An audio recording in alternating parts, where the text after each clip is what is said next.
Yes, so hi everyone and a warm welcome to our channel. I hope you're doing well. Studies and preparations are going on. In this particular topic, we are going to cover refunds, जो आपका chapter number 15 है. To the point revision रहेगा. Exams बहुत करीब है, time waste नहीं करेंगे. दो बातें before we start with the concepts as always. Point number 1, Telegram channel को ज्वाइन कर लेना. जीएसटी के हमारे सारे एमसीक्यूज वगैरह उस पे do solve. Plus it's a good community. Updates वगैरह आपके आईडीटी के पेपर के लिए जो भी आएंगे मैं वहां पहले पोस्ट करता हूं, तो ensure you join that. The link is available in the description. Point number 2, genuinely content अच्छा लगे तो you can consider subscribing, liking, commenting. It helps me to reach more students. And बाकी सर यूट्यूब से हम कुछ नहीं कमाते, ना ही ऐड डलती है, ना ही कुछ डलता है. Only thing that I would appreciate is your support if you genuinely like the content. ठीक है, तो वो चीज आप जरूर कंसिडर करना. Now we will start with our revision. Chapter number 15 refunds बहुत इजी है. The major focus will be on the two rules 89.4, 89.5 जो हम करते हैं, एंड ऑब्वियसली बैलेंस चीजें also. We will be covering each and everything to the point manner में. And questions में इसके अंदर नहीं करा रहा क्योंकि उसका क्वेश्चन मैंने सुपर 40 में ऑलरेडी पिक किया था. आप एक चीज करना, आप एक बार अपने बुक में जहां से भी पढ़े हो, मेरी बुक है तो मेरी बुक से, किसी की भी बुक से आप क्वेश्चंस एक बार देख लेना. I will be covering all the question related points as well here. तो अगर कल को वर्स्ट कम वर्स्ट केस आपको टाइम ना मिले एक क्वेश्चन के लिए, आपका इससे भी काम बन जाएगा. ठीक है जी, चलो आ जाओ, स्टार्ट करते हैं. Chapter number 15 refunds. Sir refund के सिचुएशंस बहुत सारी अलग अलग राइज हो सकती है. That we do not care. या तो मैंने गलत टैक्स पे कर दिया, एक्सेस पे कर दिया, कुछ भी हो सकता है. अब बात है कि सर मुझे रिफंड चाहिए तो मुझे बताओ कैसे करना है. The applicable main section is section number 54. आ जाओ. एप्लीकेशन ऑफ रिफंड आपका कौन सा फॉर्म जाएगा? GST RFD 01. ये आपका 2 साल में जाता है from the relevant date. So this is the form that you need to file through which you are going to claim your refund, including when you are asking for the refund from e cash ledger. तो उसके लिए आपको ये refund का form file करना पड़ता है. इसका एक एक्सेप्शन बनता है. एक एक्सेप्शन है जिसके अंदर आपको RFD 01 नहीं फाइल करना. If I'm exporting my goods and if I'm paying IGST on the export of goods, तो उस केस में आपको अलग से RFD 01 जो है वो फाइल नहीं करना पड़ता. आप क्या करोगे, आप उस शिपिंग बिल को ही रिफंड का एप्लीकेशन मान लोगे और उसी के थ्रू आपको रिफंड मिल जाएगा. You don't need to file any different RFD 01. Aadhaar authentication, very very important link from chapter number 8. Aadhaar के बिना आपको आपका रिफंड नहीं मिलेगा. मतलब अगर आपने आधार ऑथेंटिकेशन नहीं किया तो आप यहाँ पे रिफंड का एप्लीकेशन फाइल नहीं कर सकते. वेरी वेरी इंपॉर्टेंट, वो हम चैप्टर 8 में भी पढ़ते हैं. ठीक है. In case of deemed export that we cover under section number 147, in case of deemed export either supplier और recipient दोनों में से एक ही कोई रिफंड क्लेम कर सकता है. अगर रेसिपेंट ने आईटीसी ले लिया है तो मैं उसका रिफंड नहीं क्लेम कर सकता. क्या ये बात आपको समझ में आई? दोनों में से एक कोई रिफंड मिलेगा.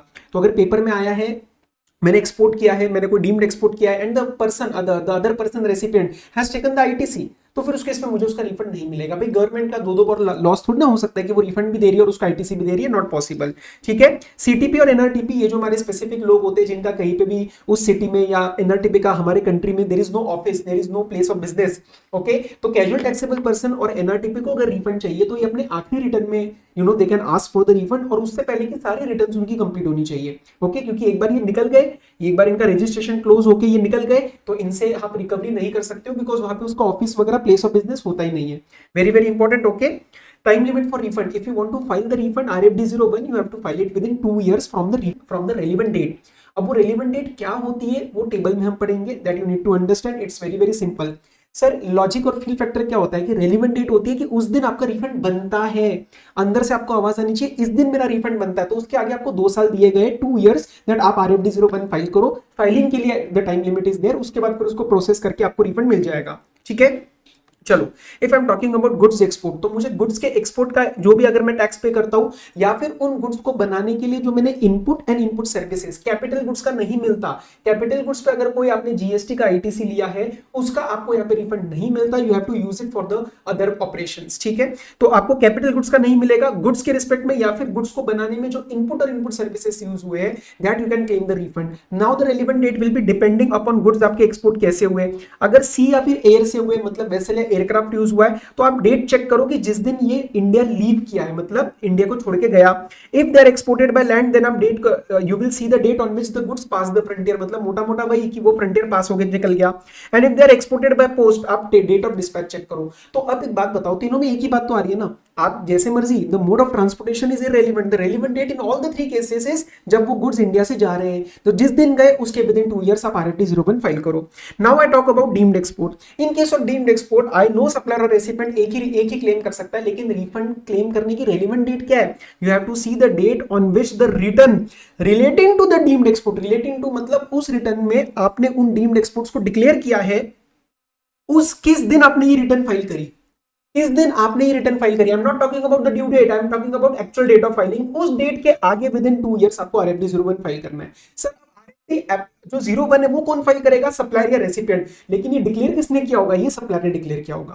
क्लियर है बात, और उस डेट के आगे आपको 2 इयर्स का टाइम लिमिट गिनना है।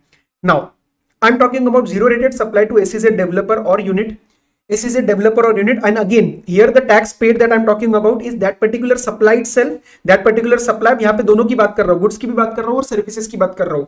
ऊपर गुड्स के एक्सपोर्ट की बात करी थी, सर्विसेज के एक्सपोर्ट की बात अभी बाकी है, लेकिन जब मैं जीरो रेटेड सप्लाई की बात कर रहा हूँ in the context of SEZ developer unit that we give for authorised operations, goods and services दोनों को एक साथ कवर किया जा रहा है। ये बहुत ज्यादा टेस्टेबल नहीं है but still you should be knowing it. Okay, तो इसमें भी उस सप्लाई के रिस्पेक्ट में या फिर इनपुट और इनपुट सर्विसेज, कैपिटल गुड्स के रिस्पेक्ट में ITC यहाँ पे भी आपको रिफंड नहीं मिलेगा। यहाँ पे आपको चेक करना है due date of that return under section 39 मतलब GST या 3B। तो आपके जो SEZ वाले हैं वहां पे आपको ड्यू डेट चेक करना है, ठीक है। ऊपर वाले में डीम्ड एक्सपोर्ट में एक्चुअल रिटर्न की आपको फाइलिंग चेक करनी थी।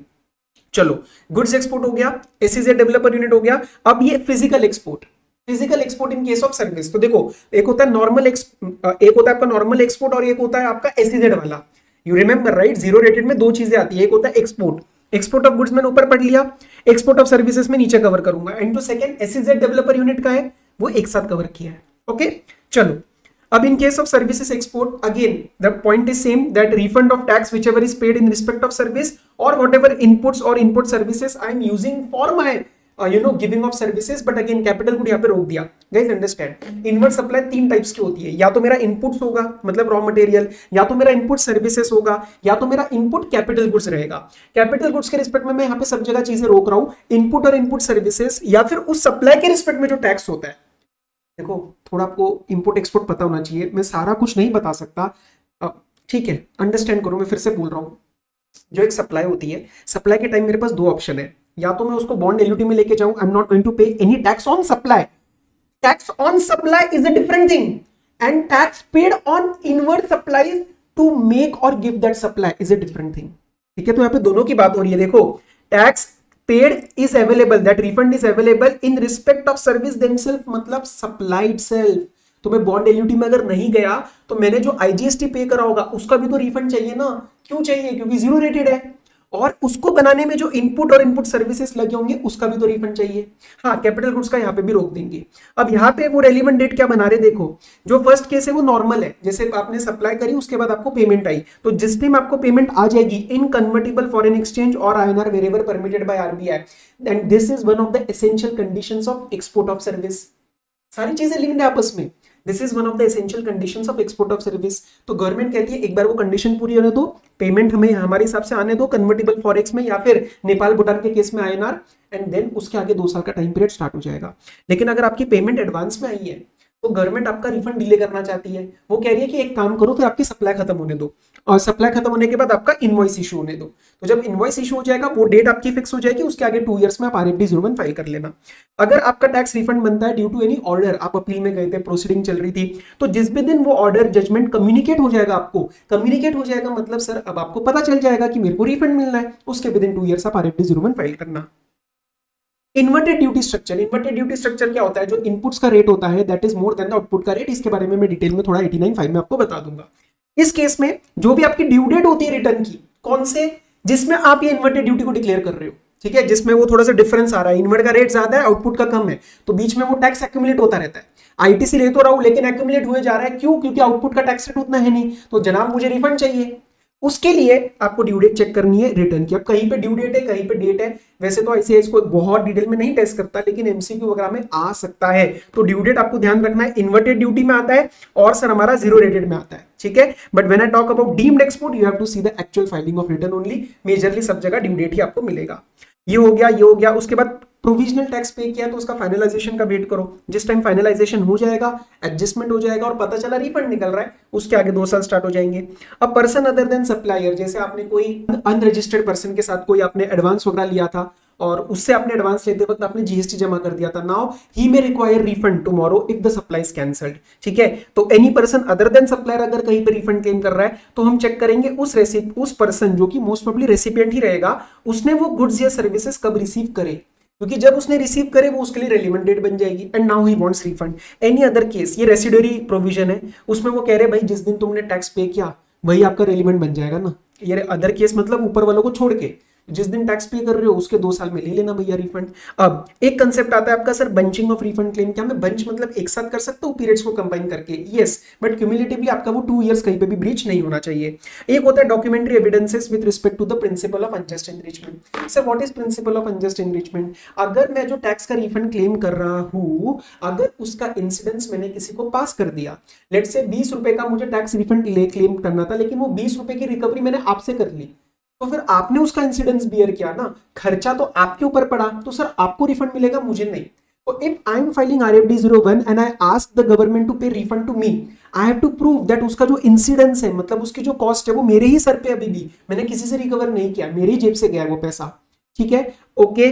अब अंडरस्टैंड करना कि उसके लिए डॉक्यूमेंट्री एविडेंस देना पड़ता है। डॉक्यूमेंट्री एविडेंस कैसे डिपेंड करेगा? देखो, अगर आपका ये जो ऊपर एक टेबल था बेसिकली, दिस शोज कि आपको क्या क्या डॉक्यूमेंट्स लगा के देने हैं टू शो टू थिंग्स। एक आपका रिफंड ड्यू है, एक आपका रिफंड ड्यू है, और एक जो मैंने आपको अभी मेन समझाया that is principle of unjust enrichment. ठीक है, तो ये जो आपका टेबल है रिफंड प्रूव करने के लिए कि ये देखो मेरे इनवॉइस ये रहे, ये बात कर रहा है ट्रांजैक्शन की। ये वाला टेबल अब आपके लिए एग्जाम पर्पस के लिए ऐसा रेलेवेंट नहीं है, मटेरियल ने डाल दिया है कि this is only for information, तो मैं इसके ऊपर अभी फोकस नहीं करूंगा। आपने अगर मेरी अभी वाली क्लास ली होगी तो हमने भी इसको क्लास में कोई ज्यादा डिटेल में नहीं किया, and if you want you can just give a brief read from the ICA material. Okay, तो एक आपका जो डॉक्यूमेंट्स लगते हैं वो लगते हैं पर से रिफंड के रिस्पेक्ट में, और एक लगते हैं आपके प्रिंसिपल ऑफ अनजस्ट एनरिचमेंट के रिस्पेक्ट में। ये अभी भी आपको ढंग से पढ़ना है। अब अनजस्ट एनरिचमेंट के रिस्पेक्ट में अगर अमाउंट अप टू 2 लाख है तो आपको किसी से कोई सर्टिफिकेट नहीं लेना, हम आपकी जबान पे ट्रस्ट करते हैं, we will trust your whatever you say. तो आप बस एक चीज उसके अंदर लिख के दे देना, self declaration that the incidence has not been passed, I am only eligible to claim the refund. So इस केस में सेल्फ डिक्लेरेशन इज सफिशिएंट। आप एक सेल्फ डिक्लेरेशन दे दो, हमें उससे कोई प्रॉब्लम नहीं है। लेकिन हाँ, अगर अमाउंट बड़ा है, बड़ा मतलब 2 लाख से ज्यादा, तो you have to get a certificate from a practising chartered accountant और cost accountant who will certify, उसका वो प्रॉपर चेक करके रिकॉर्ड्स करके ही आपको सर्टिफिकेट देगा कि yes the incidence has not been passed. But because the amount is more than 2 lakh, it's a substantial amount, we need a certificate from a chartered accountant or a cost accountant. क्या बात समझ में आई है? इसका certificate का क्या होता है? Annexure 2 in that form number RFD 01। अभी मैं फॉर्म वगैरह नहीं दिखा रहा, क्लास में दिखाते हम जरूर, बट ठीक है, इसको भी छोड़ दो। ये हो गया आपको, तो 2 लाख का अमाउंट आपको ध्यान रखना है, up to 2 lakh self declaration is okay. ये 5 केसेस है, इन 5 केसेस के अंदर आपका अनजस्ट एनरिचमेंट का कंसेप्ट नहीं लगता। It is possible that question number 5 और क्वेश्चन नंबर 6 में आपका 4 नंबर के लिए ये भी एक सवाल आ जाए, तो प्लीज उसको रट के जाना, क्योंकि अभी समझने का टाइम नहीं है आपके पास, लेकिन ईजी है। इन 5 केसेस में अनजस्ट एनरिचमेंट का कंसेप्ट एप्लीकेबल ही नहीं होता, तो आपको ना सर्टिफिकेट चाहिए ना आपको सेल्फ डिक्लेरेशन चाहिए, खुला जाओ और रिफंड ले लो। एक होता है पहला आपका export of goods and services, ठीक है। दूसरा होता है आपका जीरो रेटेड सप्लाईज या फिर inverted duty structure which we cover under 89(4), 89(5). तीसरा है मेरा ऐसा टैक्स जो मैंने पे कर दिया लेकिन बाद में सप्लाई तो गई नहीं, इनवॉइस भी नहीं गया, सप्लाई कैंसिल हो गई, तो वो अमाउंट मुझे वापस कर दो, जीएसटी जो मैंने पे किया था, बिकॉज सप्लाई तो हुई नहीं ना। तो जब सप्लाई ट्रांजैक्शन दैट इज जो टैक्सेबल इवेंट ही नहीं हुआ तो मुझे टैक्स कैसे मैं आपको पे करूंगा, प्लीज गिव मी बैक।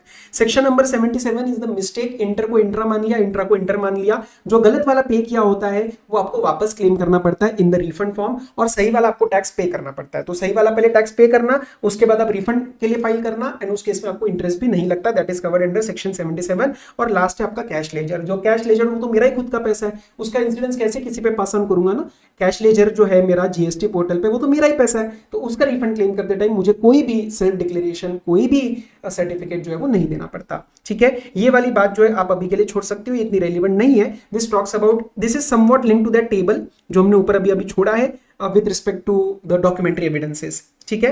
अच्छा, ये हो गया, ये हो गया। अब मेन बात करते हैं थोड़ा सा प्रोसीजरल एस्पेक्ट्स के बारे में। Not very very testable, but आ सकता है 4-6 नंबर का सवाल, तो भैया अपन कर लेते हैं। देखो सबसे पहले अब क्या हुआ है, मैंने RFD 01 फाइल किया, तो now in the first step I will be requiring N acknowledgement. So here it depends कि आपका रिफंड का क्लेम कौन सा है, ठीक है। If you are asking for the refund from your e cash ledger, तो this does not require any checks, कोई ट्रांजैक्शन नहीं हुई है, कैश क्लियरली पड़ा हुआ दिख रहा है ना पोर्टल पे, वो मुझे वापस चाहिए, तो उस केस में आपको कोई चेक नहीं करना, nothing will be check, you will be issued an acknowledgement, ठीक है, वो आपको इमीडिएटली दे देंगे and that will clearly indicate the date of filing of the claim. ये डेट बहुत रेलिवेंट है क्योंकि इसके आगे एक टाइम पीरियड लगने वाला है जिसके अंदर the government has to give you the refund. तो मैं आपको भी नीचे बताऊंगा, बस ध्यान रखना एक्नॉलेजमेंट में the date will be clearly indicated कि भैया आज के दिन जो है ये रिफंड का एप्लीकेशन हमारे पास आ चुका है।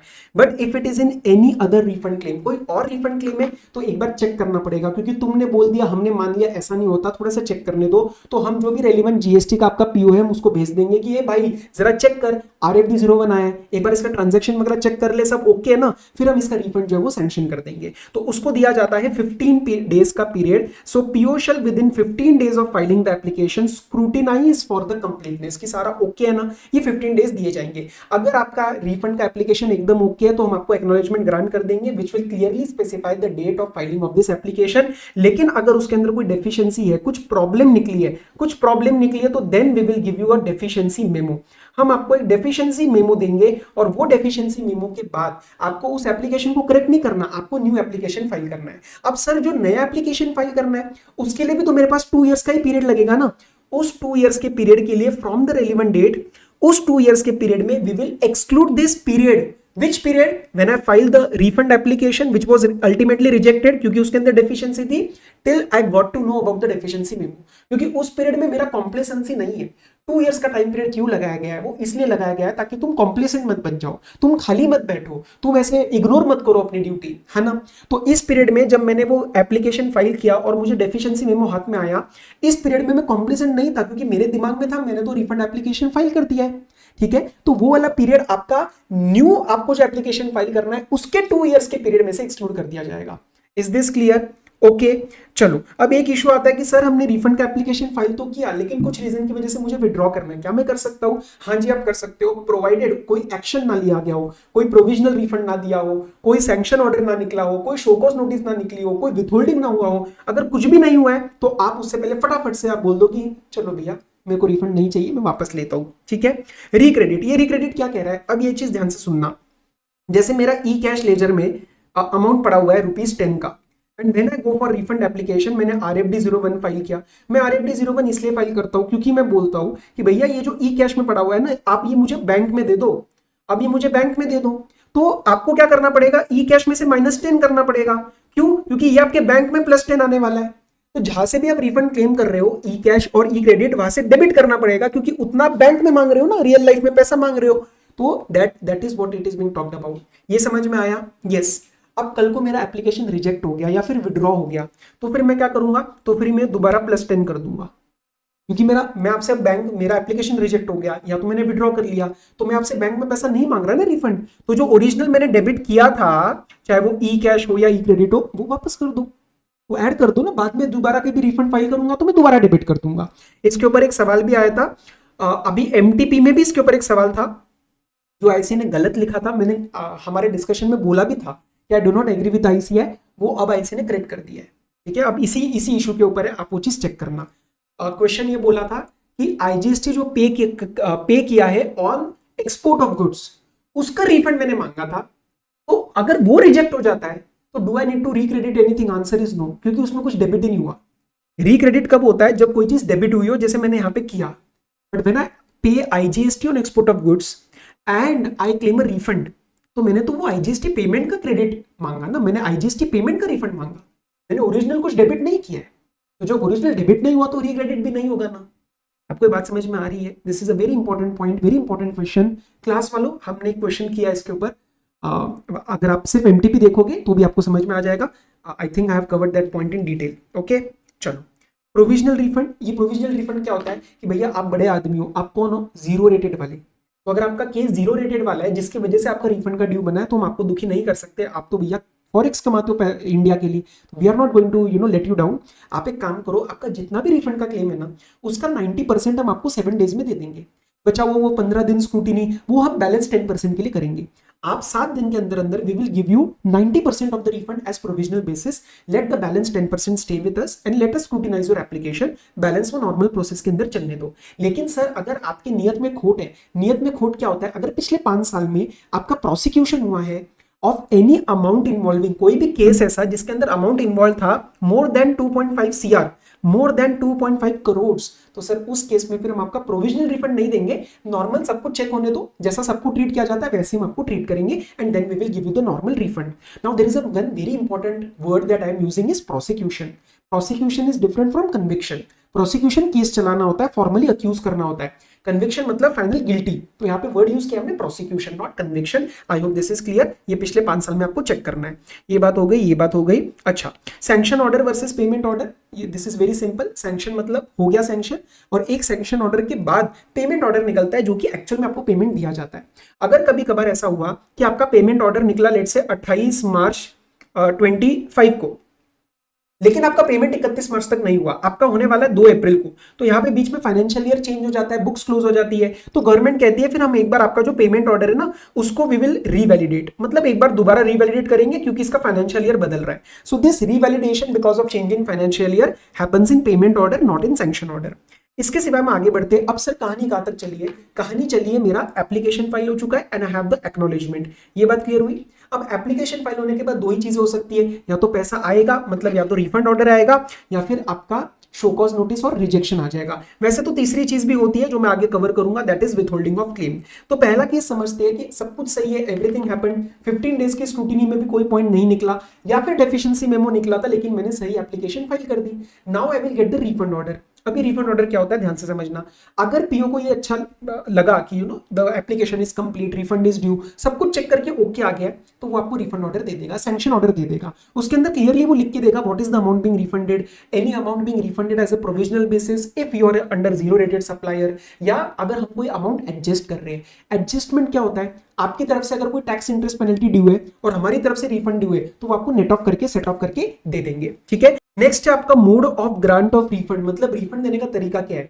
जो भी तुमने ओरिजिनल पेमेंट किया होगा जिसके वजह से तुम रिफंड क्लेम कर रहे हो, अगर तुमने कैश के थ्रू पे किया था तो हम आपको ई कैश में रिफंड दे देंगे। अगर तुमने रिफंड जो क्लेम कर रहे हो, जो ट्रांजैक्शन है उसमें you had paid that amount of tax by debit to your E credit ledger, आपने आईटीसी के थ्रू पेमेंट करी थी तो हम आपको आईटीसी में डाल देंगे पैसा। लेकिन सर अगर हम 0 रेटेड वाले लोग हुए तो, या फिर डीम्ड एक्सपोर्ट वाले केस हुए तो उसके अंदर तो मुझे आईटीसी जो जमा हो रहा है मुझे उसी का रिफंड चाहिए। उस केस में हम आपको कैश जो है वो आपके बैंक में पैसा डलवा देंगे। इन सिंपल वर्ड्स, जैसा पे किया था वैसा ही वापस कर देंगे, जैसा पे किया था वापस कर देंगे। लेकिन हाँ, अगर आप 0 रेटेड सप्लायर वगैरह हो तो उस केस में we will give you the amount in your bank account, as simple as that. अच्छा सर, रिफंड ऑर्डर के लिए कितना टाइम लिमिट? 60 डेज। कब से? जिस दिन आपका एप्लीकेशन रिसीव हुआ है, and that is the reason the acknowledgement at the start of this process I told you, acknowledgement will clearly tell you the date of filing, क्योंकि उस डेट ऑफ फाइलिंग के अगले 60 डेज के अंदर अंदर government has to ensure कि वो आपको रिफंड का ऑर्डर दे दे एंड आपका रिफंड बन जाए। समझ में आया? अब सर केस थोड़ा सा बिगड़ गया है, प्रॉब्लम हो गया है कुछ। कंप्लीट तो था, ट्रांजैक्शन कंप्लीट था, सब कुछ हो गया, एवरीथिंग इज ओके। स्क्रूटिनी में अगर कोई डेफिशिएंसी भी आया होगा वो मैंने ठीक कर दिया, लेकिन गवर्नमेंट ये डिटरमिन कर रही है कि आपका रिफंड ड्यू नहीं है। एप्लीकेशन ठीक है, आपका कंप्लीट है, लेकिन वो कह रही है आपका रिफंड ड्यू नहीं है। और उससे पहले हम आपको एक बार शो कॉज नोटिस देंगे। रिजेक्शन की तरफ हम जाने से पहले we will give you final show cause notice of 15 days. तो if they will give you the show cause notice, they will tell you why they think the refund is not due, you reply within 15 days and उसके बाद final yes या final no आपको आ जाएगा। क्या बात समझ में आई? अब सर एक केस ऐसा बनता है, ना हम रिजेक्ट कर रहे हैं और ना ही हम आपका एक्सेप्ट कर रहे हैं, हम बीच में ना मामला को सस्पेंड कर रहे हैं, मतलब आपका क्लेम जो है वो विथहोल्ड कर रहे हैं। विथहोल्ड करने के 2 तरीके, एक 1 और एक 2, ऐसे याद रखो अभी के लिए। 1 के अंदर पीओ आपका रिफंड विथहोल्ड कर रहा है, 2 के अंदर कमिश्नर विथहोल्ड कर रहा है। कमिश्नर की लेवल तक बात जा रही है, इसका मतलब मामला थोड़ा सीरियस है। 1 वाले में कुछ भी नहीं है। देखो पीओ क्यों आपका रिफंड विथहोल्ड कर रहा है, 2 चीजें हो गई है, या तो मेरी तरफ से कोई रिटर्न अभी भी ड्यू है, मैंने डिफॉल्ट करा है किसी रिटर्न के अंदर, या फिर मेरी तरफ से कोई टिप ड्यू है, दैट इज टिप नहीं, टैक्स इंटरेस्ट पेनल्टी। टिप मतलब टैक्स इंटरेस्ट पेनल्टी, ठीक है, which has not been stayed, क्योंकि स्टे हो जाती है तो फिर वो रिकवरी ड्यू नहीं है ना, फिर तो ये they can not stop my refund.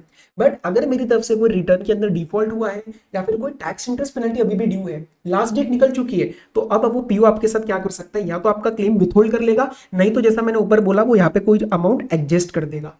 वो कहेगा कि चलो विथहोल्ड नहीं करते, अननेसेसरी क्या इसको सरदर्दी देनी, मैं अमाउंट काट के पे कर देता हूँ, मैं अमाउंट काट के पे कर देता हूँ। तो that can also be done and that will be clearly notified to that person to whom the refund is being given. और सर क्लेम नंबर 2, ये तो विथहोल्डिंग क्लेम नंबर 2 है, ये कमिश्नर कर रहा है। अब ये कमिश्नर क्यों कर रहा है, बात थोड़ी हाई लेवल की है।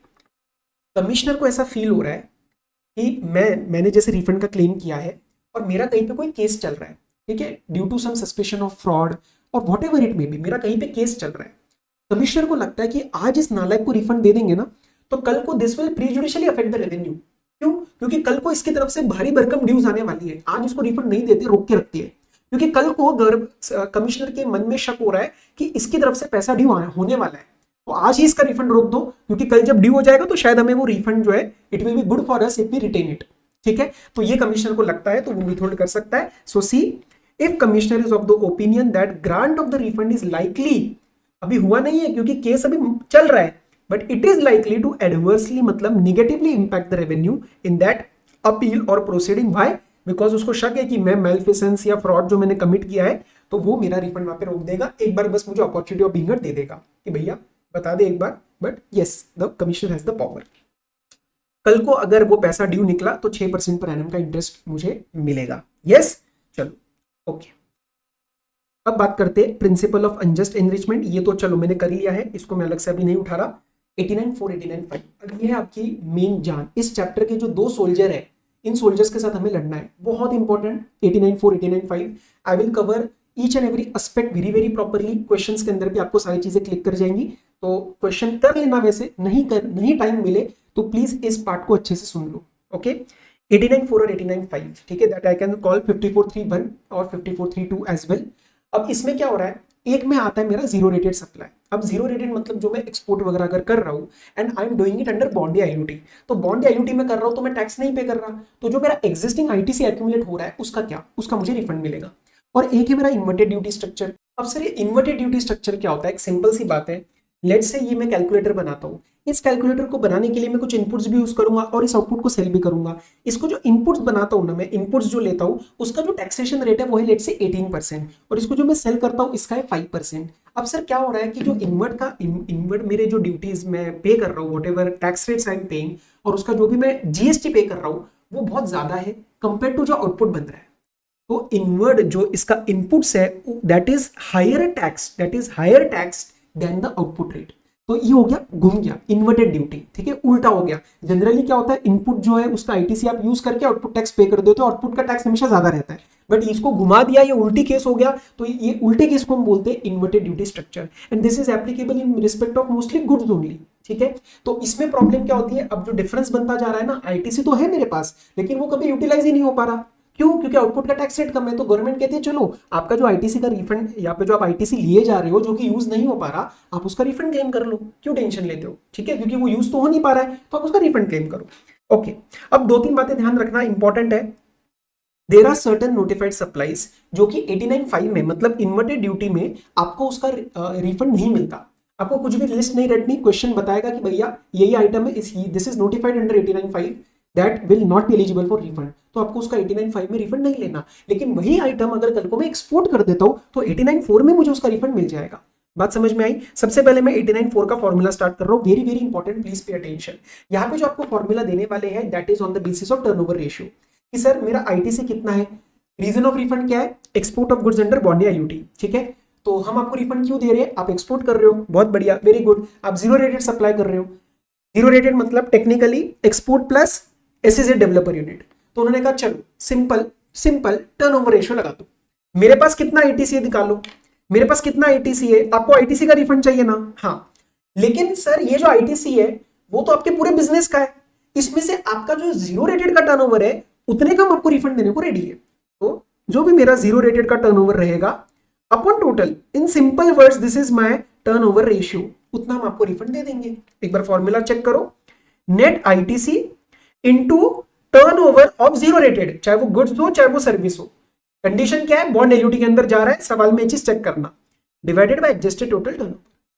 तो we just applied the turnover ratio, क्यों? क्योंकि ये नेट आईटीसी जो है ये तो पूरे बिजनेस का है ना, उसमें से जीरो रेटेड का मुझे रिफंड चाहिए, तो मैंने एक परसेंटेज लगा दिया। अब मेरे को 4 चीजें कैलकुलेट करनी है, 1, 2, 3 and 4 एक एक करके कहानी को शुरुआत करते हैं। नेट आईटीसी मतलब क्या सर? जब आप चीजें लेते हो तो 3 होती है, इनपुट सर्विसेज और कैपिटल गुड्स। कैपिटल गुड्स हमने क्लास में स्टार्टिंग में रेलिवेंट डेट के टाइम डिस्कस किया था, उसका रिफंड कभी भी नहीं मिलता। बचा कौन? इनपुट और इनपुट सर्विसेज।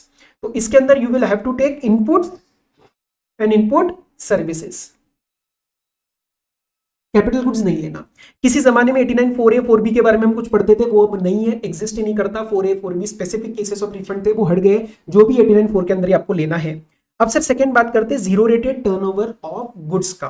तो गुड्स के टर्नओवर में आपको क्या चीज चेक करनी है? आपने जो भी वैल्यू डिक्लेयर करी है ना, आपने जो भी वैल्यू डिक्लेयर करी है उसको we will compare with 1.5 times of the value of like goods which are domestically supplied by same और सिमिलर प्लेस सप्लायर। सिंपल सा मतलब क्या? ये कैलकुलेटर एक्सपोर्ट किया, मैंने बोला इसकी कॉस्ट, इसका जो वैल्यू है वो है 10 रुपए। और गवर्नमेंट कहती है कभी कभार तुम ये एक्सपोर्ट करते वक्त में थोड़ी सी हैंकी पैंकी कर देते हो, इसकी वैल्यू इन्फ्लेट कर देते हो, बढ़ा देते हो। तो इसको हम चेक करेंगे कि अगर यही आइटम डोमेस्टिकली, यही आइटम या इसके मिलते जुलता आइटम डोमेस्टिकली में या मेरे जैसा ही कोई सप्लायर सप्लाई कर रहा है डोमेस्टिकली, तो उसका 1.5 टाइम्स, हाँ गवर्नमेंट कहती है उसका 1.5 टाइम्स एक्सपोर्ट में जा सकता है। मतलब मोटा मोटा अगर 10 रुपए की चीज है तो बाहर आप 15 में एक्सपोर्ट कर लेना। अगर 15 से ज्यादा, इसका मतलब तुम कहीं ना कहीं झूठ बोल रहे हो, और नहीं भी बोल रहे तो ठीक है, हम उसके ऊपर रिफंड नहीं देना चाहते। तो जीरो रेटेड टर्नओवर और सप्लाई ऑफ गुड्स का जो वैल्यू आपको लेना है, आपका जो वैल्यू आप डिक्लेयर करते हो, we will compare it with 1.5 times. तो कल को अगर ये वैल्यू है 10 lakhs, तो ये वैल्यू आपकी 15 lakhs, या तो आप ऐसे लो ये 20 lakhs हो जाती है, तो उस केस में आप कहीं ना कहीं झूठ बोल रहे हो। तो ठीक है, तुम करो जो मर्जी करना है। हम अपने टर्नओवर में जब गवर्नमेंट आपको रिफंड देने वाली है तो इट विल कंसीडर 15 नॉट 20, क्योंकि 15 will be lower of both. और सर अगर लोअर अमाउंट पिक हुआ इस केस में 15, तो वही चीज डिनोमिनेटर में भी वही जाएगी।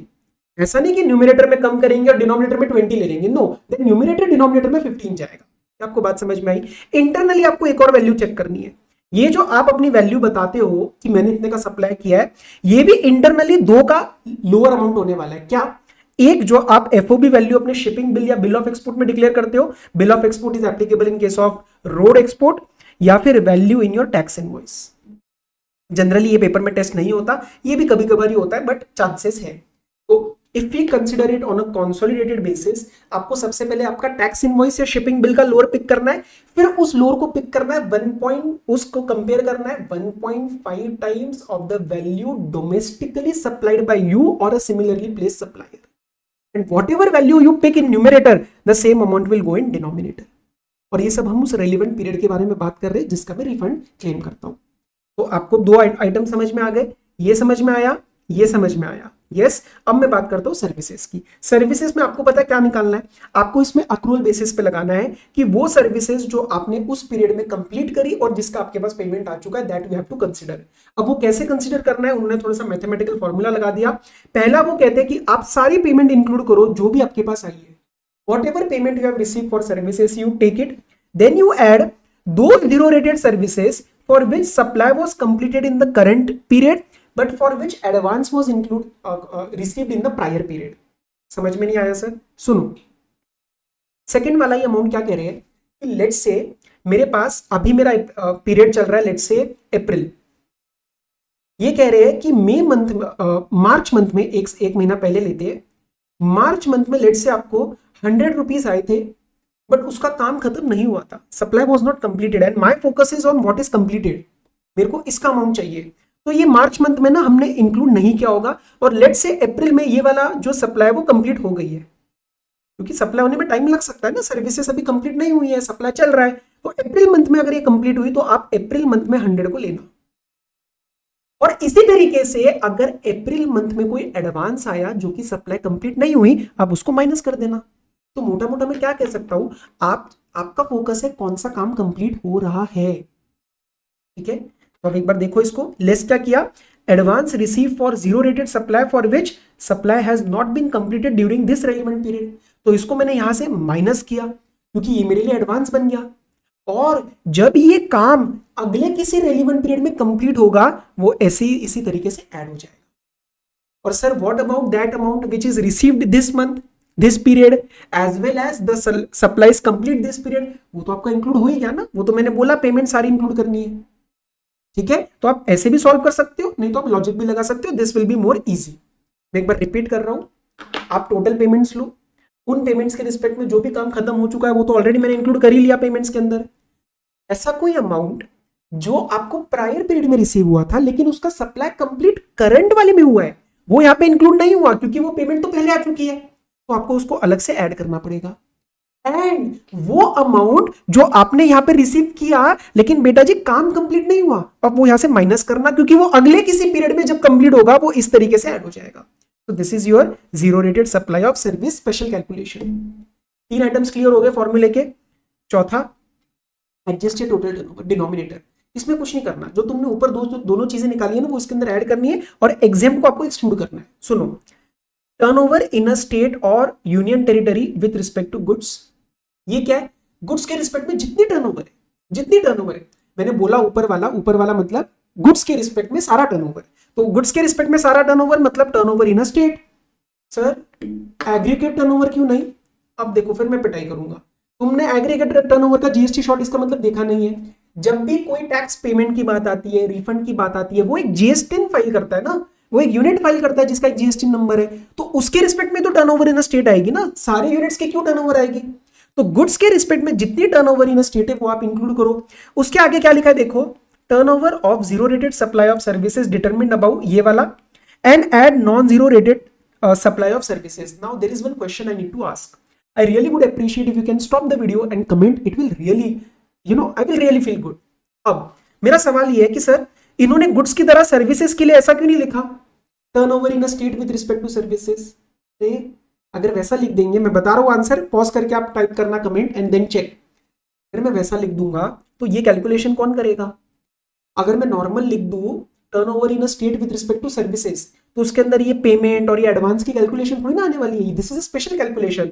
तो उन्होंने बोला जीरो रेटेड के रिस्पेक्ट में आप ये कैलकुलेशन लो और फिर जो भी बची हुई नॉन जीरो रेटेड है उसको नॉर्मल आप सप्लाई का टोटल अमाउंट ले लो, उसमें ये पेमेंट आया नहीं आया, एडवांस आया नहीं आया, ये आपको कुछ कंसिडर नहीं करना। नॉर्मल टर्नओवर जो भी आपका इनवॉइसेस गए हैं उसके हिसाब से ले लेना। ये आया मेरा टोटल ऑफ टर्नओवर, ठीक है। तो इसके अंदर सारा गुड्स आ गया और सारा सर्विसेज आ गया, चाहे वो जीरो रेटेड हो चाहे वो नॉन जीरो रेटेड हो। एक चीज आपको बस दिमाग में रखनी है, you have to exclude the exempt supply from this denominator.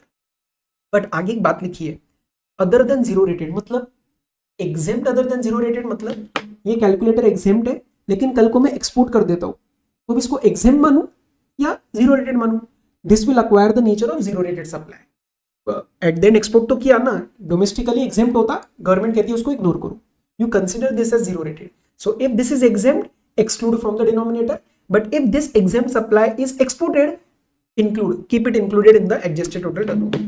किसी जमाने में 89(4)A 4B ये रहते थे, आज के इसमें नहीं है, हमारा काम आसान हो चुका है और 89(4) मेरा खत्म हुआ। We have invested till now 35-36 minutes. I hope आपको मजा आ रहा है, ठीक है। 1 घंटे का टारगेट रखते हैं, चलो आओ। 89(5) is inverted duty structure. Inverted duty मतलब चमगादड़ की तरह उल्टा, ठीक है।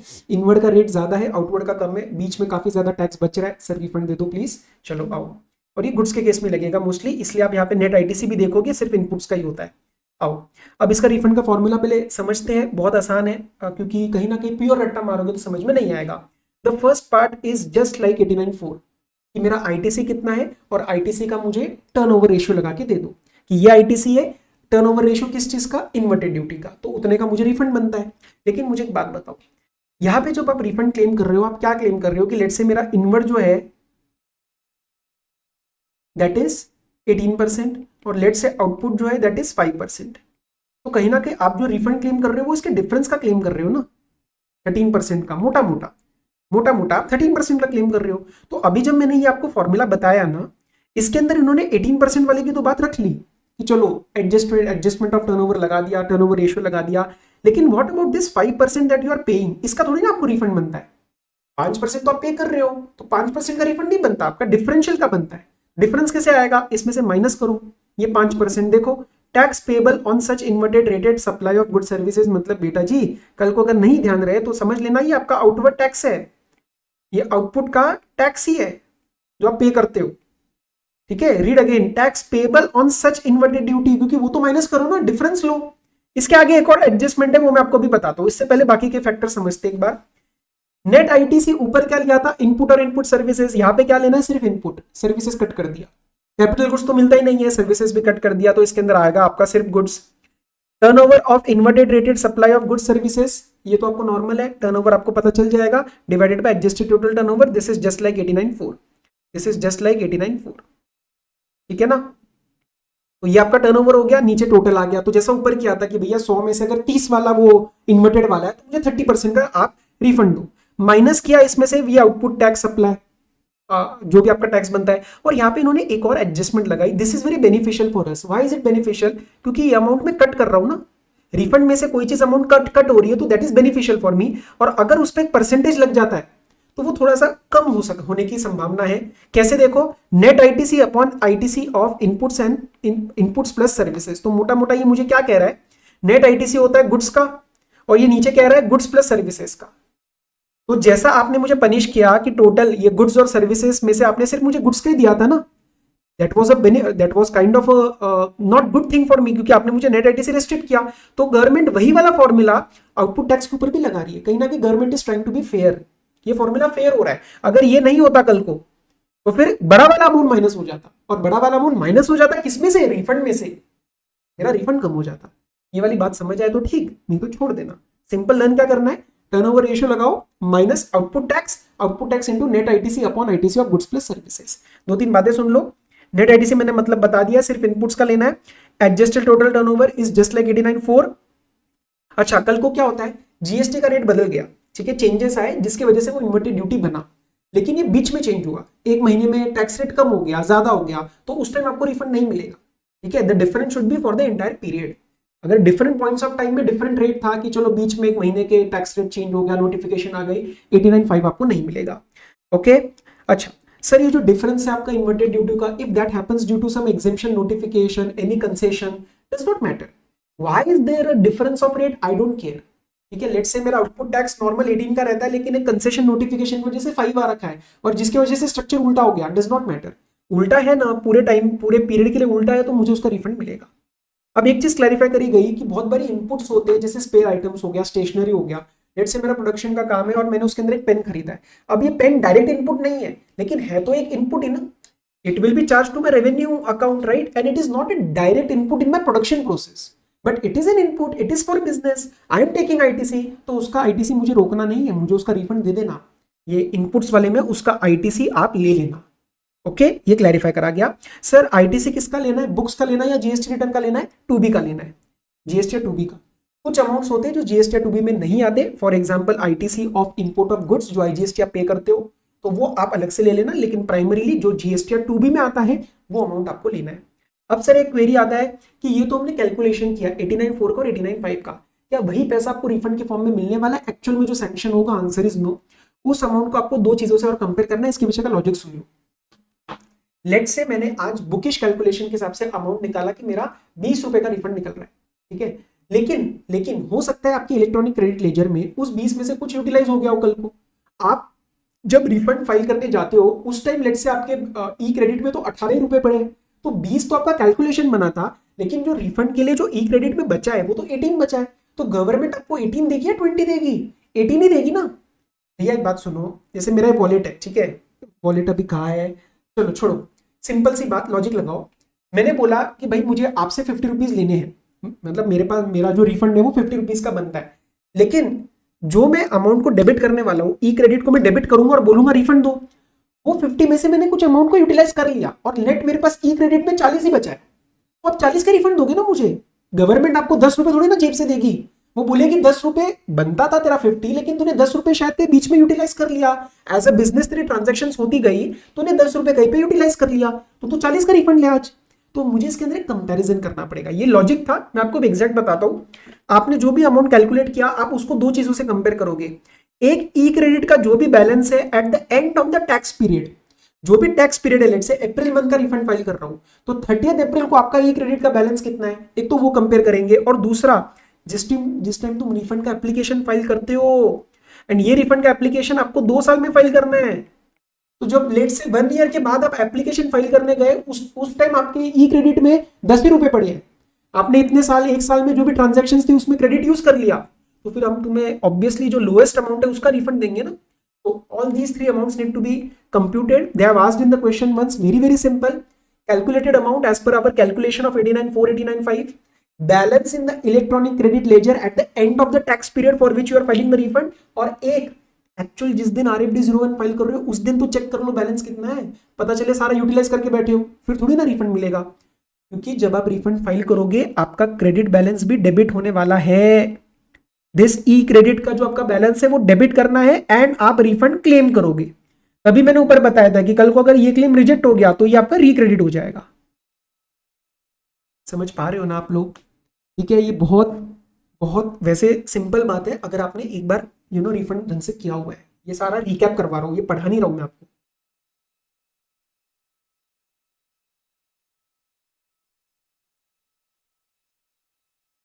आगे आओ, चलो।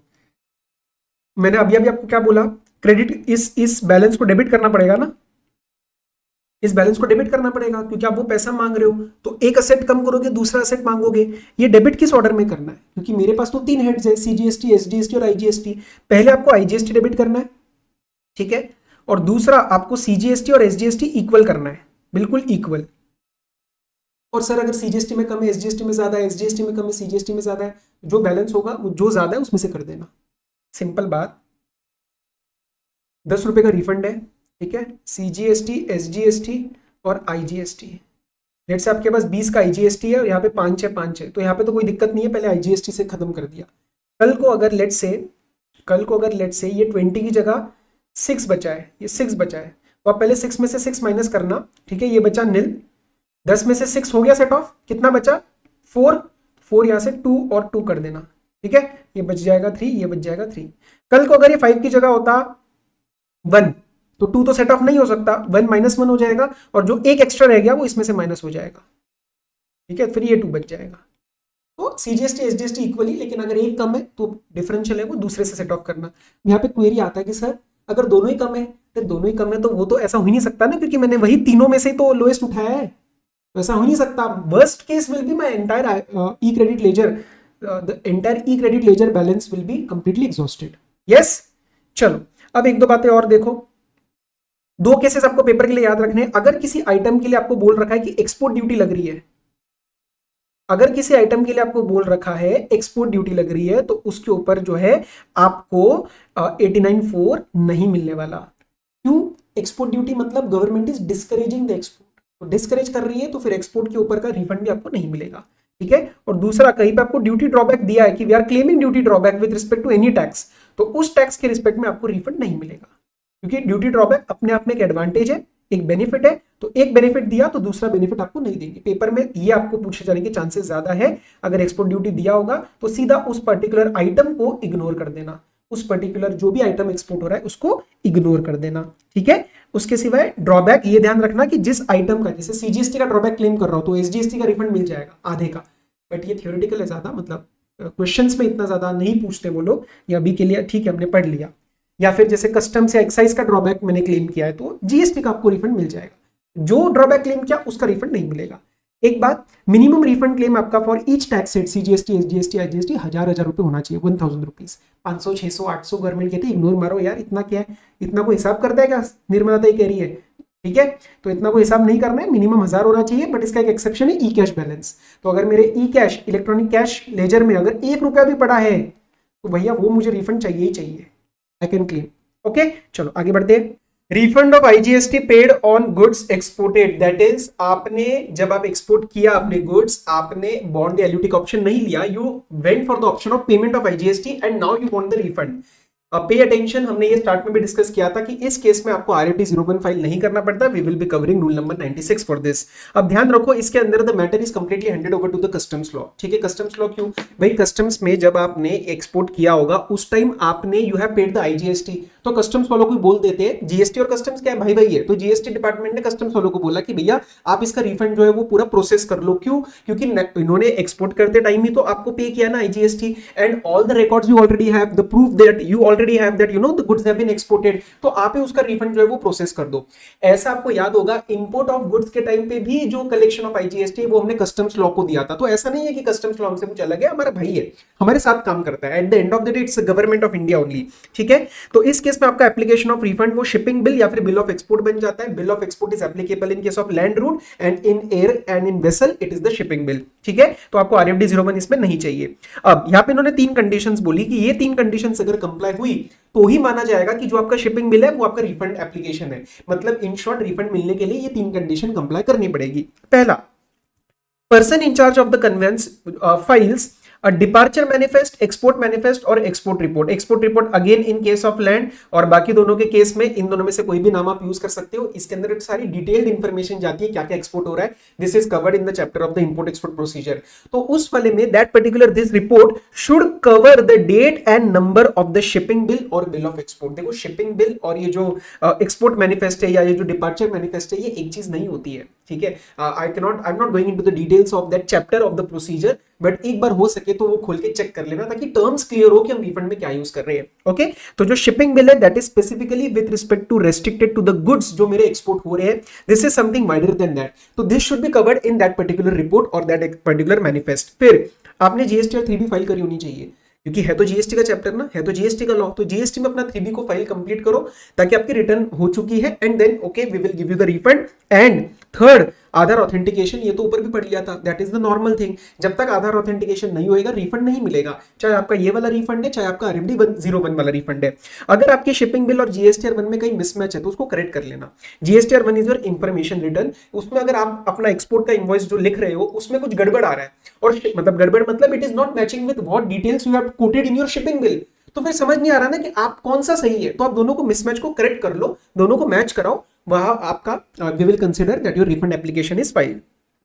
हमारा जो जीएसटी पोर्टल है ये GSTR 1 में जो एक्सपोर्ट इनवॉइस डिक्लेयर हुआ है, guys understand GSTR 1 is an information return, it will cover the details of the export invoice, but the condition is that GSTR 3B should be filed, क्योंकि 3B में payment होता है government को। Okay, तो जो भी आपके GSTR 1 की जो डिटेल्स है वो आइसगेट सिस्टम के साथ, that is the Indian customs electronic gateway, तो उसके साथ वो शेयर किया जाएगा, कस्टम्स का पूरा जो डेटाबेस है। एंड ताकि again we are able to match कि जो ये बंदा GSTR 1 में बोल रहा है कि मेरा एक्सपोर्ट इनवॉइस है वो क्या वो फिजिकली एक्चुअल में एक्सपोर्ट हुआ, that will B ensured. Okay, चलो रिफंड का क्लेम कौन प्रोसेस करेगा? ICEGATE, that is the customs का गेटवे।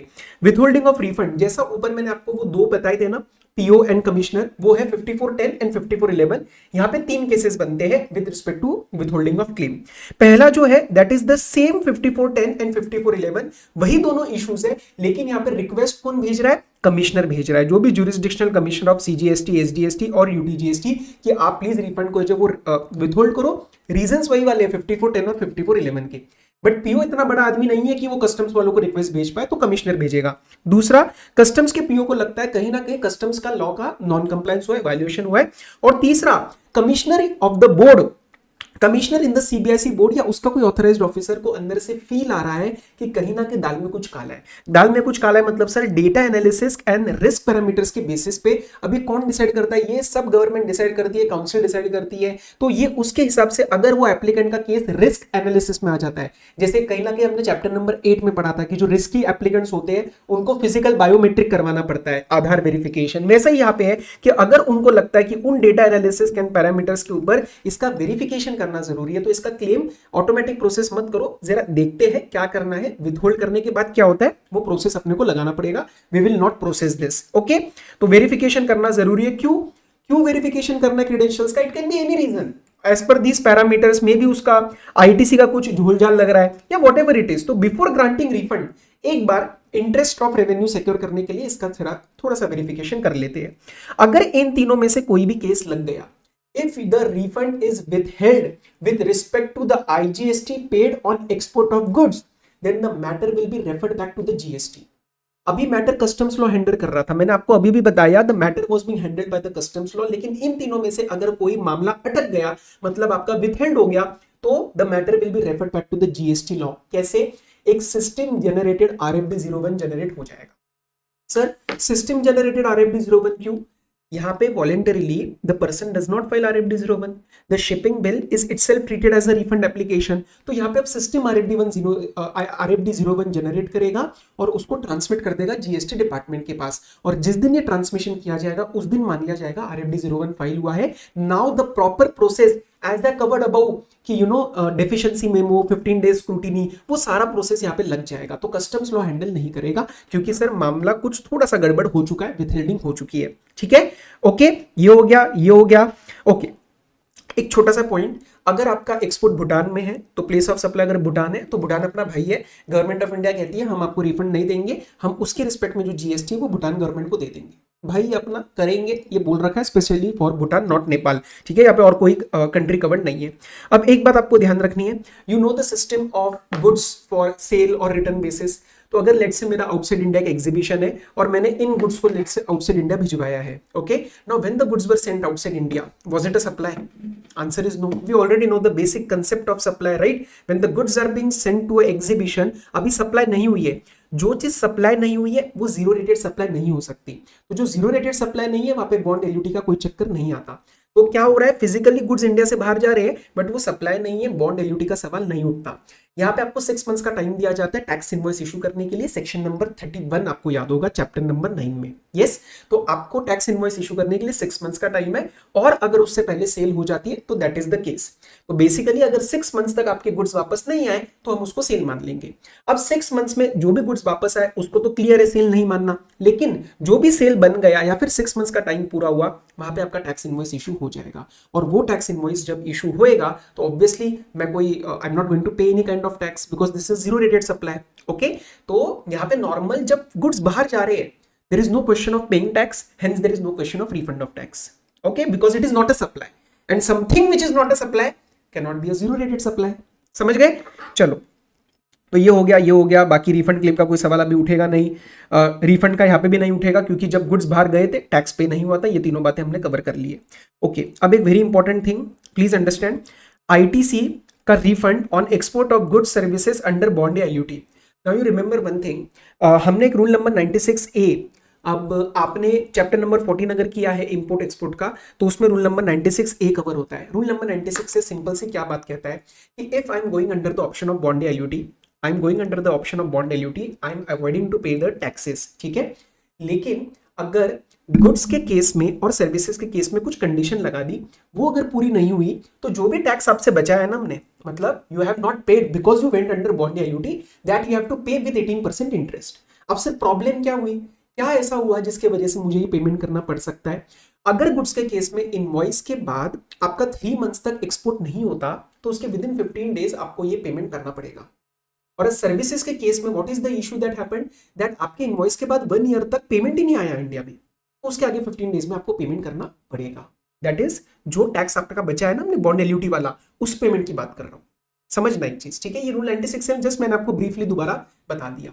अब ना वहां पे एक इशू आता है कि सर सर्विसेज में तो आपने कंडीशन लगा दी पेमेंट की, ठीक है, पर गुड्स में आपने क्या कंडीशन लगाई, goods are not exported. What about the payment of goods? कहीं ना कहीं रूल 96 में हमारा एक डिस्कशन होता है, क्लास में होता है, आपके भी क्लास में हुआ होगा, जहां पे भी आपने पढ़ा होगा कि सर अगर गुड्स एक्सपोर्ट हो रहे हैं, ठीक है, तो मैंने यहाँ पे कंडीशन क्या लगाई कि गुड्स एक्सपोर्ट नहीं हुए तो पेमेंट कर देना वापस, मतलब जो आपने बॉन्ड एलयूटी में अपना टैक्स बचाया था वो you have to pay with 18% interest. But what about if I do not realize the payment of goods itself? मैंने गुड्स तो एक्सपोर्ट कर दिया, रूल 96A की कंडीशन तो मीट करा दी, बट उसकी पेमेंट नहीं रिसीव करी, तो क्या मेरे ऊपर कोई डंडा नहीं है? वहां पे डंडा नहीं है, लेकिन यहाँ पे आपके ऊपर डंडा है, यहाँ पे आपके ऊपर डंडा है। रूल नंबर 96B के अंदर आपके ऊपर डंडा पड़ेगा। अगर फेमा की टाइम लाइन खत्म हो चुकी है, अगर आपकी फेमा की time limit whatever it is, we are not going to the detail of FEMA, not a part of our GST per se, but FEMA की टाइम लाइन अगर हमारी खत्म हो गई है and we have not receive the payment with respect to goods export, then उस case में आपको क्या करना पड़ेगा? जो भी रिफंड आपने रिसीव किया है, किसका? आईटीसी का। क्यों रिसीव किया? अरे मैंने जीरो रेटेड सप्लाई करी ना, एक्सपोर्ट किया ना, तो उसका जो भी मैंने रिफंड रिसीव किया है वो आपको वापस करना पड़ेगा along with interest under section number 50, 18% per annum. कब तक? Within 30 days of the expiry of FEMA time limit, except अगर आरबीआई ने वो अमाउंट राइट ऑफ कर दी है। ये आप आरबीआई से परमिशन ले लेते हो कि मुझे रियलाइज नहीं करना, तो कोई इशू नहीं है। मैं एक बार फिर से समझा रहा हूँ, रिवीजन है लेकिन तसल्ली नहीं हो रही है। एक बार मुझे चाहता हूँ कि किसी बच्चे का कुछ छूट ना जाए, चैप्टर 14 में कोई इशू हो तो वो भी यहाँ पे दोबारा प्लग करो। देखो रूल नंबर 96A जो है ना, वो आपको कहता है कि अगर आप बॉन्ड एलयूटी के अंदर गए हो तो एलयूटी बॉन्ड के अंदर you are not paying GST on export, बराबर। तो उसमें उन्होंने कुछ कंडीशंस डाली है, क्या कि सर्विस के केस में अगर पेमेंट 1 ईयर तक नहीं आया तो अगले 15 डेज में वो जो अमाउंट था ना जो अपना बॉन्ड एलयूटी में बचा लिया वो विद इंटरेस्ट पे कर देना। सिमिलरली गुड्स में क्या बोला है कि गुड्स अगर एक्सपोर्ट नहीं हुए 3 महीने में तो अगले 15 डेज में आपकी रिकवरी कर देंगे हम इस वाले अमाउंट की जो बॉन्ड या एलयूटी में आपने बचाया है। ओके, अब यहाँ पे एक सवाल उठता है कि सर पेमेंट वाली कंडीशन आपने सर्विसेज में तो लगाई, गुड्स में नहीं। उसके पीछे का भी एक रीजन है, एक्सपोर्ट ऑफ सर्विस के डेफिनेशन के अंदर पेमेंट कंडीशन है, एक्सपोर्ट ऑफ गुड्स के अंदर पेमेंट कंडीशन नहीं है। तो कहीं ना कहीं वहां पे एक डाउट आता है कि सर फिर गुड्स के केस में अगर हमने एक्सपोर्ट कर दिया तो हम बच गए, उसकी पेमेंट आ रही है नहीं आ रही फर्क नहीं पड़ता क्या? फर्क पड़ता है। रूल नंबर 96B के अंदर उन्होंने बोला कि चलो गुड्स पे एक्सपोर्ट कर दिए लेकिन पेमेंट नहीं आया तो तुमने जो भी आईटीसी रिसीव किया है ना, जो भी तुमने आईटीसी रिसीव किया है रिफंड की फॉर्म में, because you went under the export 89(4) के अंदर आपने आईटीसी का रिफंड लिया, वो अब आप वापस करना अलॉन्ग विद इंटरेस्ट। कब तक? Within 30 days of expiry of the FEMA time limit. समझ में आया? अगर आपने पे नहीं किया तो रिकवरी के प्रोविजंस लगा देंगे, और अगर आरबीआई ने आपके लिए टाइम एक्सटेंड कर दिया था, ठीक है, लेट्स से फेमा का टाइम लिमिट जो भी था उसके आगे मुझे आरबीआई ने कुछ और टाइम लिमिट दिया और उसके अंदर अगर मैं रियलाइज करवा देता हूं then I am not going to refund back that amount of ITC that I received as a refund and provided, बस मैं उस केस में within 3 months of realization of the sale proceeds में उसका proof अपने PO को दे दूंगा कि भाई सुन ले, ये देख प्रूफ, मेरे पास पैसा आ चुका है, ये रिसीट बैंक की, सर्टिफिकेट बैंक का, that amount has been received, तो I have complied with 96B as well. तो ऐसा नहीं है कि गुड्स के केस में आपको पेमेंट रियलाइज नहीं करानी है, नहीं करी तो 96A में नहीं लेकिन 96B में आपको पकड़ा जाएगा। सर्विसेज के केस में तो 96A में पेमेंट कंडीशन लग गई थी, समझ रहे हो ना आप? चलो आगे आओ। सेक्शन 77 कुछ नहीं कहता, इंटर को इंट्रा मान लिया, इंट्रा को गलती से इंटर मान लिया, जो गलत पे किया उसका रिफंड क्लेम करो, जो सही वाला है उसको पे करो, इंटरेस्ट आपके ऊपर नहीं लगेगा क्योंकि it was a genuine mistake, बस इसके अंदर और कुछ नहीं है। टाइम लिमिट वही है RFD 01 within 2 years from the date you pay your correct tax, तो करेक्ट वाला टैक्स पे करो और विद इन 2 years गलत वाला टैक्स जो है उसको आप रिफंड क्लेम करो। तो इंट्रा को गलती से इंटर मान लिया तो मैंने आईजीएसटी पे कर दिया था, आईजीएसटी का रिफंड क्लेम करना पड़ेगा, सीजीएसटी एसजीएसटी पे करना पड़ेगा, सीजीएसटी एसजीएसटी पे करो, विद इन 2 years आगे आईजीएसटी का रिफंड मांग लो, जो पे करोगे उसके ऊपर इंटरेस्ट नहीं लगेगा और कुछ बात नहीं है। एंड अगर आपने कोई क्रेडिट नोट के द्वारा एडजस्टमेंट ऑलरेडी कर दिया है सही गलत वाला तो ऑब्वियसली रिफंड नहीं मिलेगा ना, तुमने एडजस्टमेंट कर दी। अब ये एक ज्यादा बड़ा नहीं है टॉपिक, यूएन बॉडीज एम्बसीज इनको जो रिफंड मिलता है section number 55, just understand simple thing, United Nations और इन ऑर्गेनाइजेशंस के ऊपर कभी भी टैक्स का बर्डन नहीं आता। टैक्स का बर्डन ना लाने के लिए there are 2 routes, one is exemption route, one is refund route, ठीक है, दोनों का फाइनल स्टेटस यही है कि आपके ऊपर टैक्स का बर्डन नहीं आएगा। एग्जेम्पशन रूट हम इंडिया में नहीं देते यूएन ऑर्गेनाइजेशंस को क्योंकि टैक्स क्रेडिट की चेन खराब हो जाती है, क्योंकि अगर मेरा आउटपुट सप्लाई एग्जेम्प्ट है तो मेरा आईटीसी ब्लॉक होना स्टार्ट हो जाता है। तो हमने यूएन वालों को क्या बोला कि भैया आपके जो भी डोमेस्टिक सप्लाईज है, आपके जो भी डोमेस्टिक सप्लाईज आप इन्वर्ट ले रहे हो आप उसके ऊपर टैक्स पे कर दो, कोई इशू नहीं है, आप टैक्स पे करो, हम आपको रिफंड दे देंगे। आपको एक जीएसटी 11 फाइल करना है, हम आपको रिफंड दे देंगे। तो ये यूएन की ऑर्गेनाइजेशंस होती है, फिर स्पेसिफाइड इंटरनेशनल ऑर्गेनाइजेशंस होती है, सीएसडी कैंटीन स्टोर्स डिपार्टमेंट होता है, उनको यहाँ पे हमने रखा है। बस ध्यान रखना सीएसडी के केस में 50% का रिफंड मिलेगा, पूरा का पूरा रिफंड नहीं मिलेगा। एक और बढ़िया सी चीज आपको एग्जेम्पशन की लिंक करा देता हूँ, अगर ये यूएन वगैरह जो है ऑफिशियल यूज के लिए अगर इंपोर्ट ऑफ सर्विस करते हैं, डोमेस्टिक वाले में तो पे करके रिफंड ले लेंगे, लेकिन अगर इंपोर्ट ऑफ सर्विस करते हैं तो वो एग्जेम्प्ट होता है, वहां पे आरसीएम वगैरह कंप्लाई करके रिफंड लेना वो सब चक्कर नहीं पड़ेगा। क्या बात समझ में आई? Yes, okay. तो इसके अंदर यूएन और स्पेसिफाइड ऑर्गेनाइजेशन सीजी बताती है, ये foreign diplomatic mission, consular post, embassies, diplomatic agent, career consulars, ये सब बाहर की कंट्रीज के रिप्रेजेंटेटिव है या फिर यूएन है, ठीक है। चलो ये हो गया, ये हो गया। टाइम लिमिट, ये एवरी क्वार्टर एक एप्लीकेशन फाइल करेंगे, application that is basically your GSTR 11 के थ्रू, जो जीएसटीआर 11 आपका एक रिटर्न जाता है उसके थ्रू जाती है ये, एंड एवरी क्वार्टर आपको फाइल करना है, बट टाइम पीरियड वही 2 years from the last day of the quarter, वो चेंज नहीं होएगा।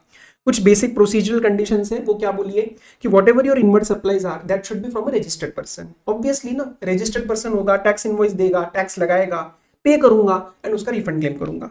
नेम ऑफ जीएसटीन और UN of the applicant, applicant मतलब ये यूएन ही होएगा, जीएसटीन नहीं होएगा, ये लिखा है लेकिन obviously it will B UN. United Nations और इन ऑर्गेनाइजेशंस को एक यूनिक आइडेंटिटी नंबर लेना होता है, this is only and only for the purpose of claiming of refund, okay. ये कोई टैक्सेबल सप्लाईज वगैरह नहीं करते, तो ये जो यूएन है वो उसका डिक्लेयर होना चाहिए इन द टैक्स इनवॉइस। लेकिन कल को अगर सप्लायर के इनवॉइस में मेरा यूएन नहीं है तो भी कोई बात नहीं, अटेस्ट करके मैं दे दूंगा। मैं यूएन को इस बात पे जीएसटी का रिफंड मना नहीं करूंगा। I will just give an attested, I मतलब यूएन का जो भी ऑथराइज बंदा होगा वो उसको साइन करके दे देगा कि हाँ ये हमारी सप्लाई थी, प्लीज हमें रिफंड दे दो। एक बात लिंक करा देता हूँ, और यूएन होल्डर को रजिस्टर्ड पर्सन नहीं माना जाता, ठीक है। ये कहाँ लिखा है, ये रजिस्टर्ड पर्सन की डेफिनेशन में लिखा है, section number 2 clause 94 of CGST, pay attention to that. बाकी कोई रेस्ट्रिक्शंस एज सच है नहीं। कल को अगर हमारे रूल्स और कोई इंटरनेशनल एग्रीमेंट, ट्रीटी जो हमारे गवर्नमेंट ने साइन किया है, इफ उसमें इनकंसिस्टेंसी आ जाए तो obviously treaty will prevail over the rules. Okay, do the specialized agencies get refund of IGST paid on imported goods? Answer is yes. Sir अभी तो आपने बताया रिफंड एग्जेम्प्ट होता है, वो इंपोर्ट ऑफ सर्विस, वो इंपोर्ट ऑफ सर्विस। लेकिन अगर इंपोर्ट ऑफ गुड्स है, this is not RCM, this is not RCM. ये बस कस्टम्स वालों को आप आईजीएसटी पे करो और उसका रिफंड क्लेम करो। सिमिलरली इन शॉर्ट अगर मैं इसको कंपाइल करूं, डोमेस्टिक लेवल पे यूएन वगैरह के लिए, डोमेस्टिक लेवल पे चाहे आप गुड्स रिसीव करो चाहे सर्विसेज रिसीव करो, यू पे the tax and claim refund. लेकिन अगर आप बाहर से फ्रॉम अब्रॉड मंगवा रहे हो, मतलब आप इंपोर्ट कर रहे हो, इंपोर्ट में अगर गुड्स है तो आपको नॉर्मल आईजीएसटी पे करना है इंपोर्ट ऑफ गुड्स का, and then you claim the refund, ठीक है, यू क्लेम द रिफंड। लेकिन अगर सर्विसेज बाहर से इंपोर्ट कर रहे हो तो वहां पे आरसीएम का पॉसिबिलिटी आता है, इसीलिए उसको खत्म करने के लिए हमने इसको एग्जेम्पशन में डाल दिया। And if you are not able to recall this, please refer to chapter number 4 IGST का एग्जेम्पशन। चलो आगे बात करते हैं। Section number 56 interest on delayed refund, ये कुछ नहीं है। If you remember carefully, we had given government 60 days time limit to refund the amount of money from the date the application is received. The date on which the application is received is clearly given in the acknowledgement as well. अगर वो 60 days का period मेरा खत्म हो गया तो government ने मुझे इंटरेस्ट देना है from 61st day at the rate of 6% per annum. अगर the refund is due to some court order, appeal order, तो ऑलरेडी मैं बहुत तंग हो चुका हूं, तो मेरा ऑलरेडी डिलेड रिफंड मिलने वाला है, कोर्ट वगैरह कचेरी के चक्कर में मेरा टाइम गया, तो 6 की जगह 9% का इंटरेस्ट मिलेगा आपको पर एनम बेसिस पे। जो भी आपका ऑर्डर आएगा उसके अंदर क्लियरली ये सब चीजें बताई जाएंगी, कितना पीरियड ऑफ डिले था, कितना इंटरेस्ट दिया जा रहा है, गवर्नमेंट आपको ऑटोमेटिकली देती है। कंज्यूमर वेलफेयर फंड के बारे में 57 और 58 के अंदर बोला है, लेकिन ये कोई बहुत बड़ी बातें नहीं है, रीड करना चाहो तो कर सकते हो, not very specific. Consumer welfare fund बनाया जाता है वेलफेयर अवेयरनेस के लिए, कंज्यूमर्स के अवेयरनेस के लिए, कैंपेन्स चलाने के लिए, उसमें क्रेडिट जाते हैं, गवर्नमेंट ग्रांट्स देती है और कोई इनकम आती है, डेबिट्स होते हैं for the purpose of all the this programs और any refunds that we may have to give, तो एक जनरल बात आती है। सेक्शन 15 आईजीएसटी में एक बात लिखी गई है कि टूरिस्ट को आप कोई भी सप्लाई देते हो तो उसका प्लेस ऑफ सप्लाई या सप्लायर का लोकेशन हमें इग्नोर करना है, and we always have to claim it as a interstate supply, and वहां पे आईजीएसटी लगता है। रिफंड में बोला गया है कि हमें टूरिस्ट को जब वो इंडिया छोड़ के जा रहा होगा हम उसको आईजीएसटी जो उसने पे किया उसका रिफंड दे देंगे, बट उसका कोई प्रोसीजर इंडिया में भी एस्टेब्लिश नहीं है, तो ये छोड़ दो। 3 छोटी छोटी क्लैरिफिकेशंस थी, छोटी नहीं थी, आपके बुक में बहुत बड़ी है, लेकिन उसका सार हमने बुक के अंदर दिया है जो मैं आपको कवर कराता हूँ। देखो बहुत सिंपल है, कुछ नहीं है। Service related advance receipt, service के रिस्पेक्ट में एडवांस आया, क्या मैंने जीएसटी पे करा होगा? बिल्कुल पे करा होगा, लेकिन कल को वो कैंसिल हो गया, बट मैंने ऑलरेडी इनवॉइस इशू कर दिया था और जीएसटी भी पे कर दिया था, मैंने एडवांस में इनवॉइस इशू कर दिया, it's a very good thing, right? तो अब मैं क्या रिफंड क्लेम करूं या क्रेडिट नोट की तरह एडजस्टमेंट करूं? तो लॉ ने बोला, क्लैरिफाई किया कि आप पहले क्रेडिट नोट इशू करो, है ना, क्योंकि इनवॉइस है, उस बायर के साथ जो भी अगला इनवॉइस होएगा तो उसके रिस्पेक्ट में आप एक क्रेडिट नोट इशू कर दो, इट्स नॉट अ इशू, आप एडजस्ट कर लेना टैक्स लायबिलिटी। लेकिन सर अगर मेरा उस बायर के साथ कोई अगला सेल ही नहीं है, मेरी कोई आउटपुट लायबिलिटी नहीं है जिसके साथ मैं कोई एडजस्टमेंट कर पाऊं, उस बायर के साथ मतलब एनी बायर के साथ मेरा कोई आउटपुट लायबिलिटी ही नहीं है, what is a credit note? मैं अगले किसी आउटपुट लायबिलिटी के साथ पुराने वाले की लायबिलिटी माइनस कर दूंगा, बट मेरे पास कुछ लायबिलिटी नहीं है, मेरा बिजनेस ही नहीं चल रहा, तो मुझे पुराना पे किया हुआ उसको रिफंड चाहिए ना मुझे, तो फिर मैं रिफंड क्लेम कर लूंगा। RFD 01 under the heading of access payment of tax if any. अब सर अगर यही बात आती है गुड्स के केस में कि गुड्स सप्लाई कर रहे थे, टैक्स इनवॉइस मैंने इशू कर दिया था, लेकिन बाद में ऐसा हुआ कि वो रिटर्न कर दिए गुड्स, उस केस में क्या करूं? सेम प्रोसेस, आप पहले तो क्रेडिट नोट ट्राई करो, लेकिन अगर आउटपुट लायबिलिटी नहीं है तो फिर आप एक काम करना, RFD 01 फाइल करके अपना रिफंड क्लेम करो। अब सर यहां पे एक और चीज आ सकती है कि अगर सर्विस के रिस्पेक्ट में एडवांस आया था लेकिन मैंने इनवॉइस नहीं इशू किया था, ऊपर वाले में तो I had issued N invoice, right, I had issued N invoice, यहाँ पे मैंने इनवॉइस नहीं इशू किया था, मैंने रिसीट वाउचर इशू किया था और बाद में सप्लाई कैंसिल हो गई। ऑब्वियसली क्या मैंने जीएसटी लगाया? बिल्कुल लगाया, सर्विस के एडवांस के ऊपर जीएसटी लगता है, तो I had paid the GST to the government, लेकिन बाद में सप्लाई तो कैंसिल हो गई है, तो अब मैं रिफंड क्लेम करूं या credit note? When they say adjust the liability in return, this means they are asking about credit note. देखो क्रेडिट नोट होता है with respect to an invoice, credit note और debit note are always with respect to invoice. अब sir इस case में तो मैंने कोई इनवॉइस इशू करा ही नहीं है, तो इनवॉइस के रिस्पेक्ट में क्रेडिट नोट कैसे इशू करूंगा? तो इसमें मुझे डायरेक्टली RFD 01 ही फाइल करना पड़ेगा। क्या ये बात समझ में आई आपको? और मुझे रिफंड क्लेम करना पड़ेगा। क्यों क्लेम करना पड़ेगा? क्योंकि एडवांस के ऊपर मैंने जीएसटी ऑलरेडी पे कर दिया है। तो रिफंड वाउचर तो इशू कर दूंगा मैं उस बंदे को रिसीट वाउचर के बाद, लेकिन गवर्नमेंट से जीएसटी तो वापस लेना पड़ेगा ना, क्योंकि सप्लाई कैंसिल हो गई है। बराबर। और सर यही बात गुड्स के बारे में क्यों नहीं लिखी आपने? बेटा जी गुड्स के केस में एडवांस के ऊपर जीएसटी नहीं लगता। Okay, notification number 66 2017। तो ये वाला केस आपका गुड्स के केस में नहीं बनता। गुड्स वाले में सिर्फ वो बनेगा कि आपका टैक्स इनवॉइस वगैरह इशू हो चुका है, तभी मैंने जीएसटी लगा के पे किया है, not a case of advance. लेकिन कल को गुड्स वापस आ गए तो पहले क्रेडिट नोट ट्राई करो, because you have the invoice. नहीं है आपके पास, आउटपुट लायबिलिटी नहीं है, तो एडजस्टमेंट करने के लिए कुछ अमाउंट ही नहीं है मेरे पास, मेरा धंधा ही बंद है लेट से, तो फिर मैं RFD 01 फाइल करूंगा। इसके साथ आपका चैप्टर समाप्त होता है। The entire thing has been done. ठीक है, हमारा अब अप्रॉक्स 1 घंटा 15-20 मिनट जो भी है वो लगे, but I think this is a very exhaustive revision in lowest time possible. Formulas भी हमने सारे ढंग से कवर करे। मेरे लिए हो सके तो 1-2 सवाल आपके मटेरियल के या जैसे भी रिफंड के आपके बुक के कर लेना, ठीक है? उसके बाद कोई क्वेरी नहीं आएगा, मैं तुम्हें गारंटी के साथ दे रहा हूँ, ठीक है ना? चलो, so all the very best till we meet in our next lecture और conversation. Bye bye, take care.